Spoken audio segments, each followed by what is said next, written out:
In this video, we're going to take a look at how to use the cut tool in a different way. Alright, so in the last lesson we had learned how to create the cut tool to optimize our geometry or to quadrify the n-gons that we created with this cylinder. So what I want to do now is I want to show you how to use the cut tool to create needed topology. And what we're going to do is we're going to create this cylindrical shape that comes off of the arm. So to do this, let's go ahead and go to our bottom view. And I'm going to hit B to do that, and let's hit G to turn off that grid. And what I want to do is I want to hit Alt-X on my object, and I want to create a cylinder right here. Now looking at this, I have a couple of issues. The first thing is that I have this topology that's going right through the middle of that cylinder, and I would like to have it prepared to where it's easy to just create the cylinder itself without worrying about this extra geometry. So what I'm going to do is I'm going to go to vertex mode, and I'm going to select that vertex right there. And then what I'm going to do is I'm going to constrain the movement of this vertex along this edge. So under Edit Geometry, you can see that we have these constraints. Go ahead and turn on Edge, and then move it in the X and Y toward the middle. And I'm going to move it to right about here. So now that we have that set there, let's turn off constraints, and let's hit P on the keyboard and look at what's happened. All it's done is moved that vertex right down the existing edge because it was constrained to that. So now I'm going to go ahead and add a cylinder primitive right about into this position here. So let's hit B again. Let's go to our Create panel. Let's use Cylinder. And I'm going to left click and drag this out. So once that's out to about where I want it, remember you need to get that height. So let's go ahead and just give it a little bit of a height value by left clicking one more time. Then let's right click to stop the creation of that cylinder, and let's go to our Modify panel. Let's hit P on the keyboard to go to our perspective, and what I want to do is I want to take this cylinder and actually push it up into the geometry. I really don't want anything to do with that. All I want to do is trace out the shape of this cylinder and cut it into my drone. So with this object, what I do want to do is I want to just kind of center it up on that line. So I just want to try to get that point right there in the middle of the topology there. So we're going to move it around just a little bit. And that looks pretty good right there. So with that set, let's go ahead and select our drone. And we're selecting the body of that. And I'm going to turn on some snap tools. So let's left click to turn on the snap tool, and this is the movement snap. But the really cool thing about this is if I right click on it, I have these grid and snap settings. Now by default will be set to grid points, but I'm going to turn that off and turn on vertex mode. And what vertex is going to do is it's going to allow me to snap my cuts to vertices in the viewport. So let's go ahead and close it. Don't hit clear all because that will get rid of that. Sometimes this gets mistaken for an OK button. Let's close it. And then what we're going to do is we're going to right click and we're going to cut. Now let's make sure that we're on editable poly and then vertex mode, and then we'll right click and cut. So with that, what I'm going to do is I'm going to start left clicking it on these vertex points of the cylinder. Now what this is going to do is it's going to ignore the fact that the vertices are inside of the body. What it's going to do is it's going to cut right on the surface of the drone, but it allows me to snap to those positions. So I get to create or cut out a perfect cylinder without actually needing this in a certain position. So let me left click here, and we'll left click here. Notice that it's trying to create that edge. Now it will update as we continue to cut. So it just gives you a preview of what it would look like if you were to stop cutting at a certain point. And we're going to go all the way through, and you'll notice that that yellow cross is giving us the position in which it's going to cut. So now what I want to do is I want to right click to end that cutting process. And I've just cut out a cylinder on our drone. Now what I can do is cut from here to here, and I've quadrified that mesh, or those polygons.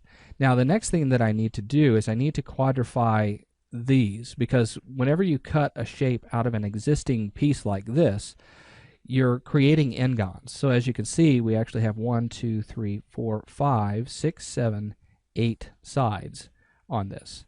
Actually, I think 9. I may have missed that one. So what I'm going to do is I'm going to come in and I'm going to go from this point to here. Okay, see that's a quad there. Then I'm going to right click to stop cutting on that line. I'm going to cut on the next one. So let's cut here, and then we're going to right click. And then what I'll do now is, instead of trying to cut all the way around on this piece, what I'm going to do is I'm going to go to edge mode by hitting 2 on the keyboard, and I'm going to select this edge and then hit ring. Now what it's going to do is it's going to select all of those edges all the way around, and it's not going to continue through. Okay, notice it didn't select this edge or any of these others because it doesn't know how to continue that ring. So now what I can do is I can hit connect, but I'm going to use the settings because what I want to do is I want to slide it into position. So I'm going to slide it a little bit, and I'm just looking at this point right here, and I just want to try to get it as close to that as possible. I think this will be a good point here, so I'm just going to hit OK, and then we're going to go back to vertex mode. I'm going to right click and go to cut again. Let's cut from that new vertex that we just created and go to here. Then we'll do the same thing underneath here, here to here, and then we'll right click. Now I need one more segment to make the quads just like we did right here. So let's do the same thing. Go to edge mode, select this edge, and hit ring. Notice it gives you the same type of selection. Hit connect.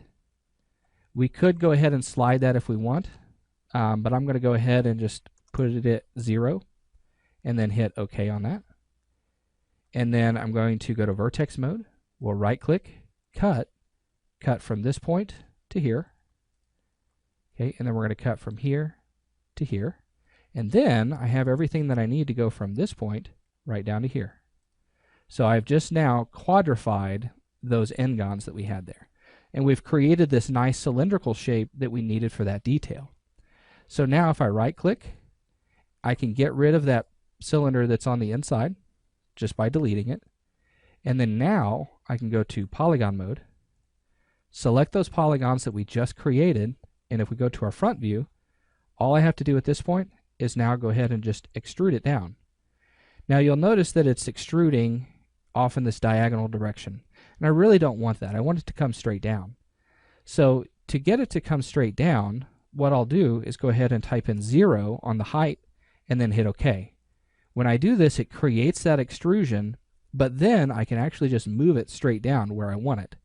Now you'll notice that it's moving in an odd direction, and that's because I had the snap still turned on. Left click on that to turn it off, and then drag it straight down. Now I need it to be flat on the bottom. So to make it flat, I'm just simply going to use the Make Planar tool, and I'm going to make planar in the, I believe it's the Z direction. Nope, let's do Y. There we go. And so now it's nice and flat. I can bring it down into position here. Notice a little bit of flaring going on here. That's okay, it's not a big deal. That will even out whenever we start the smoothing process. So now we've got this. I could, if I wanted to, go ahead and scale that in. So let me grab the scale tool. Let me scale it in all 3 directions by just grabbing it right there in the center and flare it out some. All right, so now we have that shape. Everything's looking good. We hit Alt-X so we can see it in its colored form. And one thing that we could do is go ahead and straighten up some of these vertices a little bit. If I wanted to bring this a little bit closer here, I could do that. Remember, if you want to move that, you don't really want to change the shape, you just want to adjust the topology. You can turn on that edge constraint and then move that in the direction you want it to go. So I just kind of want to straighten up those edges a little bit, just like that. And there we go. So now we have a nice, neat little shape. Everything is quadrified. And we've learned how to use the cut tool in a different way, a little bit more of an advanced way. So now that we've done that, what I want to do now is I want to talk about how to get the geometry for the cylinder here. I want to talk a little bit more about extruding because we've extruded this out, but I want to show you the different ways and all the power that you have with extrusions. So we'll talk about that in our next video.